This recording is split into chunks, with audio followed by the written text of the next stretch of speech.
Today we're going to be talking about interest rates myths. When financing a car or house, we were taught to look for what? Exactly, the lowest interest rate. There are some ways to buy a car, a couple of ways. One would be to finance it through a bank, and the other one would be to just save money and then pay cash. Actually, there's a third way, but it's not really buying a car, it's to lease it. Have you ever calculated all the interest you paid for all cars you have owned? There's actually one more way to buy a car, and that is using a bank deposit account. For example, a certificate of deposit, a CD. You can use that as collateral. For example, you want to buy a car for $30,000, and you happen to have a CD for $30,000, and it's paying you, let's say, 4%. You can go to the bank and pledge the CD as collateral. Now, the bank will always try to charge you more interest than what you are earning. So let's say that the bank will charge you a 6% interest. You are earning 4%, but they want to charge 6%.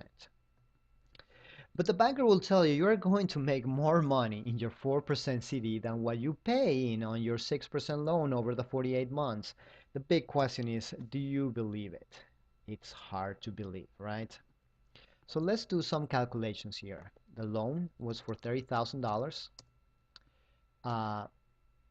Annual rate, they say that they were going to charge you 6% for 48 months, that's 4 years. So the monthly payment will be $704. So let's put that on monthly payments here so we can see how much money we're going to pay. And at the end of the 4 years, we're going to be paying $33,818, 3,800 on interest. But at the same time, you have this city for $30,000 that is paying you, well, just 4%. Now, is there any chance you're going to be making more money on your CD than what you are paying on interest? And the answer is yes, you are actually making more money.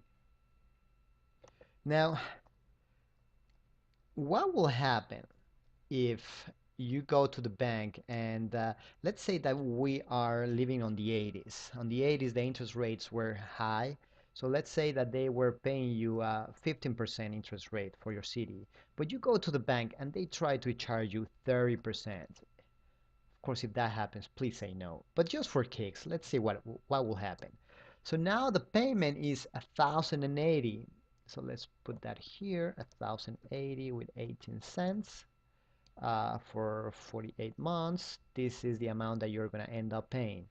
But we said that we have the CD for $30,000 for 15%. Now, please take a look at this. The difference now is not 2%, is 15%, and it's really double.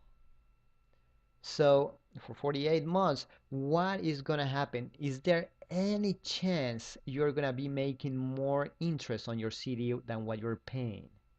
And the answer is yes, actually, you will make more money. So what I'm trying to explain here is that interest rates do not have the final word. But why is this happening? So we're gonna go back to our slides, and why is that? Well, it's very simple. When we're talking about your city, we're talking about an increasing balance. Um, that has to do with compound interest. It's the magic of compound interest. And when we're talking about the loan, is a decreasing balance. Who control the scenario? You borrow money from who? From the bank, from them. Who got to use your city while it sat in their bank? They did. How much risk did the bank take? Zero. How much risk did you take? All of it.